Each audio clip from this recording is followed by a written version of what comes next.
Booster shots of Pfizer's COVID-19 vaccine are now being given out to some Americans, but there's still some confusion on who's eligible, where to get the shot, whether you need a doctor's note, and more.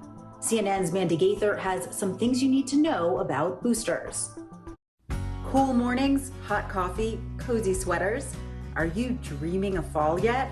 Pretty soon the trees will be decked out with tons of color, but when exactly? The Great Smoky Mountains National Park is taking the guesswork out of fall color. The park has released its annual Fall Foliage Predictor. And while you may be ready to do some leaf peeping, it's going to be a little while before we see peak color here.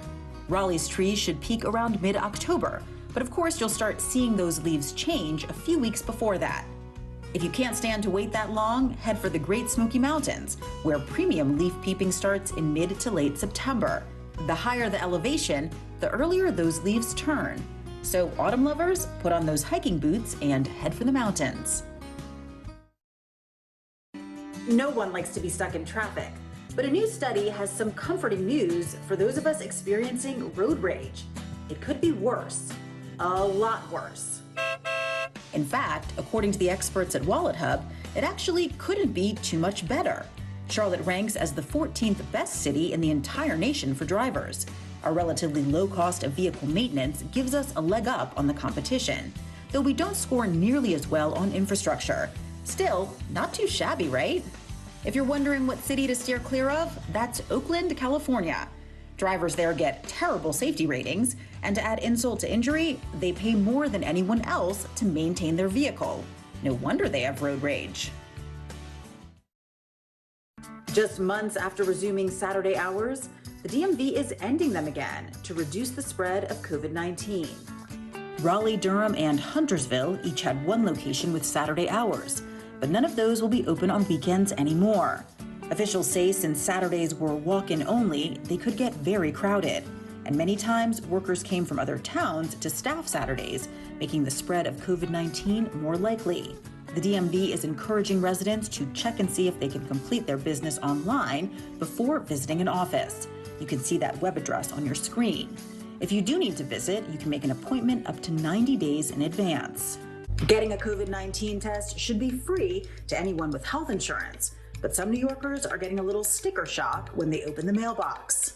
Dozens of residents have filed a complaint with the state attorney general's office after receiving bills for COVID-19 tests carried out by Brooklyn-based CareCube.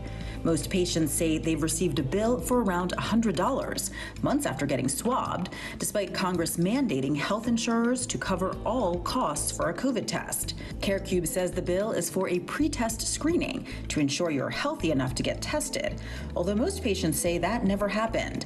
Officials say anyone that's insured and has received a bill for a COVID test should first contact their insurance company. And if they can't sort it out, call the medical group that sent you the bill before you pay anything. Every parent has had this experience. You spend a fortune on a new toy for your young child, and they just end up playing with the box that it came in. Or they play with it and then get bored. Bye-bye hard-earned cash. Hello, more junk on every surface. Well, one local mom has an idea that could change everything. Carrie mom Rachel Classy was like many parents with young kids during the pandemic, forced to quit her job when childcare was no longer available for her toddlers. But staying home created a new problem: how to keep them entertained when they so quickly got bored with new toys. Classy came up with a solution that she quickly turned into a brand new business called Tiny Earth Toys. The company offers parents bundles of toys that they can rent, typically for about 4 months, then return and exchange for a new set. The toys are all wooden and selected by early childhood educators. Most are aimed at 1 to 4-year-olds. Rental kits range from $29 to $49 a month. And if a child really loves a toy, mom or dad can buy it to keep. The subscription service launched in March and has already attracted hundreds of members who love the idea of new toys without mountains of clutter. And even better, the wooden toys are eco-friendly and extremely durable. Great idea. A new test is being called a game changer when it comes to detecting whether you've had COVID-19 in the past. Hi everyone, I'm Deborah Shigley. The Tdetect COVID test uses the body's T cells to determine if someone has had the virus. The FDA issued an emergency authorization for its use this week. It was developed by Adaptive Biotechnologies in collaboration with Microsoft. During the early stages of the pandemic, not everyone was able to get tested for COVID-19. This test could give closure and clarity to a lot of people suspected of having the virus. It could also help determine better treatment for those who have been infected. The tests are meant for people who've been post-symptomatic for 15 days or more. The federal unemployment bonus has come to an end, impacting around 800,000 residents in the city alone. And state officials say they're not going to cover the difference. Governor Kathy Hochul made the announcement this week, leaving millions across the state wondering what's next. The federal assistance added $300 per week to a recipient's unemployment check, but the program ended Monday. Some lawmakers hope the state could foot the bill and continue paying residents the full amount. However, the unemployment system is already overdrawn, and state law prohibits lawmakers from sending out additional funds. Local charities and organizations are already preparing to help those in need with food and school supplies. But many residents fear that's not enough to get them through until they can find a job. You can find out more information and links to local job postings on the Department of Labor's website. It's been a big talker, with several celebrities revealing recently that they don't bathe their entire bodies every day. But is that good for you? CNN's Mandy Gaither gets answers from a dermatologist. To wash or not to. Keeping up with landscaping can be exhausting. So why not hire some furry friends to help you out? Yup, we're talking goats. Rent a Ruminant is the largest goat grazing service in the state and brings the hungry guys straight to your yard. After the land is surveyed, a group of 150 goats is dispersed. Then they get to munching. On average, the grazers can clear an acre in 2 to 5 days. And the service is popular. They're completely booked for the rest of the year, but dates are open for 2022 if you'd like to schedule now. While you're thinking about your 2020 income taxes, the IRS has something else on its mind: 2017 refunds. That's right. It turns out the IRS is hanging on to more than $1 billion in unpaid refunds from that single year alone. Why is this so important? Well, because you have to file by May 17th of this year, or else that refund goes bye-bye. Nearly 66,000 New Yorkers did not file their 2017 taxes, and the federal government owes each of them an average of $956. Better call your tax preparer and start filing. And speaking of procrastination, just a reminder, you still have to file this year's tax return too. The deadline for that is also May 17th. Don't say we didn't warn you. Most of us have been lounging around the house in our pajamas while we work for more than a year, but that's about to change for thousands of New Yorkers. Several large companies and even the city are telling employees to dust off the old briefcase and come back to the office. City employees are going to lead the charge, with Mayor Bill de Blasio planning to slowly bring back 80,000 employees in May. Google has also signaled it would like to see people at their desks in July. But other large companies are taking it a little slower. Many finance companies aren't requiring everyone to come back until September at the earliest. So enjoy those PJs and that random 2 p.m. nap while you can, because you may be called back to work sooner rather than later. No one has ever accused New York of being clean.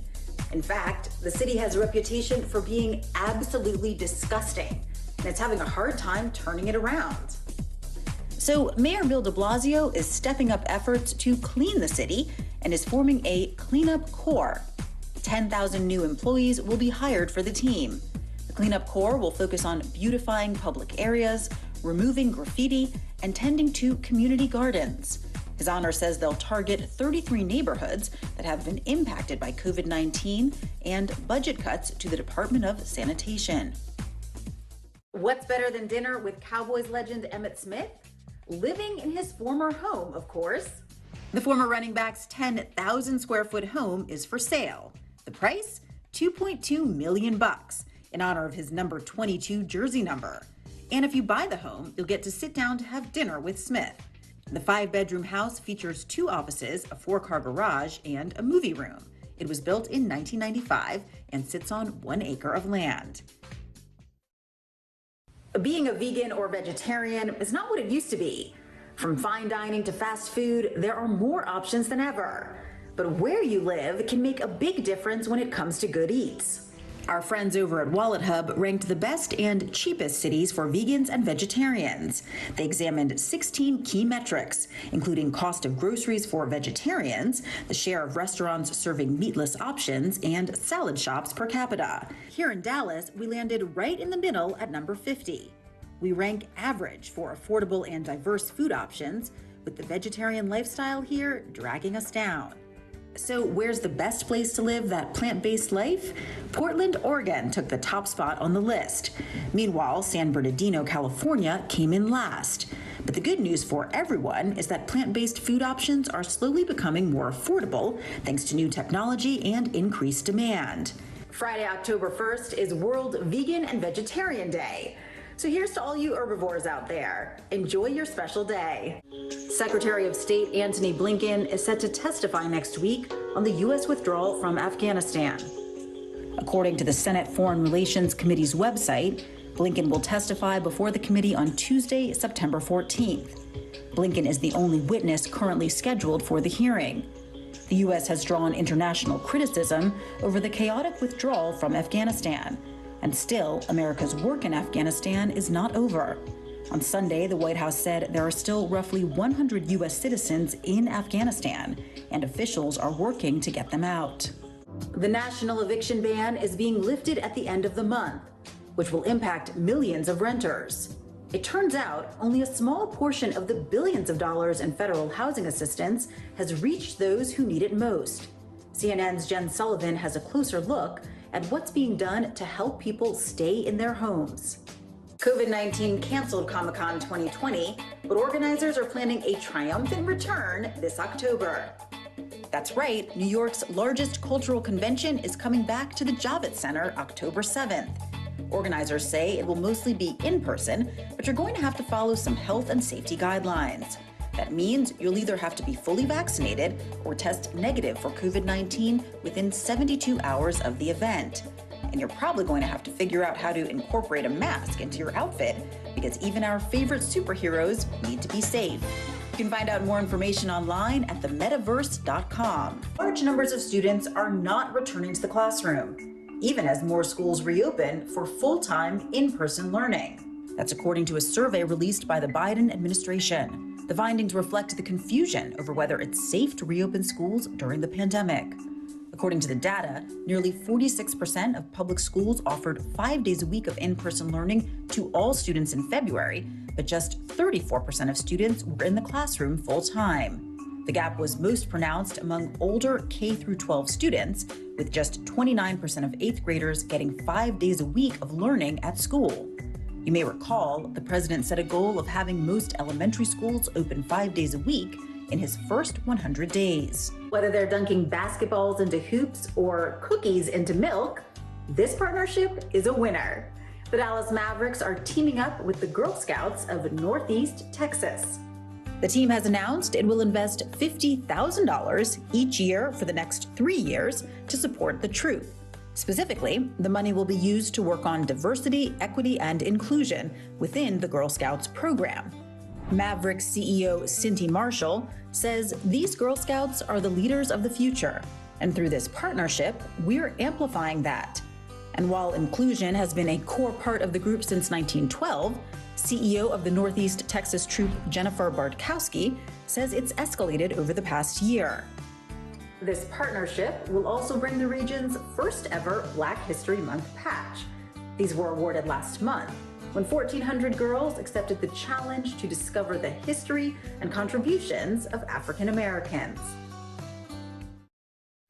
Everything is bigger in Texas, right? Well, something we may not want bigger, but is the traffic. That's right. According to a new report by INRIX, 2 Texas cities deal with plenty of gridlock and congestion. Last year, the average driver sat in traffic for around 35 hours in Houston and around 34 hours in Dallas. Ouch. Residents in both cities spent more than $500 on vehicle maintenance. While we are the second most populated state in the nation, collisions were down, but our average speed has gone up around 27%. Slow down out there, Texas. New York City is making great progress in the fight against COVID-19 as new cases are down 95% compared to November. Mayor Bill de Blasio says the vaccine rollout has played a major role in helping the city recover from the pandemic, but there's still work to do. While more than half of all adults have received at least one dose, millions of New Yorkers are still unvaccinated. Anyone hoping to get their shot can walk into any city or state-run vaccination center without an appointment. You can find out more about the vaccine and locate your nearest vaccine center online at nyc.gov. For most of us, our biggest monthly expense is housing. And for renters, that can make the dream of owning their own home seem impossible. But one company has a plan to change that. Here in Raleigh, the average price to rent a one-bedroom apartment is almost $1,300 a month. That's according to our friends over at Rent Cafe. Dishing out that kind of dough every month makes it pretty hard to save for a future down payment. But a new kind of credit card company has a plan. The real estate startup Built Rewards is joining forces with MasterCard and Evolve Bank and Trust. The trio is launching a new card designed for renters, turning your monthly housing expenses into savings. With no fees for tenant or landlord, cardholders can pay their rent with the credit card while earning reward points. And those can be used for future rent, other purchases, or even a down payment on that dream home. If you're looking to build better credit before you buy a home, the company says it can help with that too. The card just launched this week, and you can sign up for early access on the website on your screen. And with any financial decision, it's always good to check with an expert first.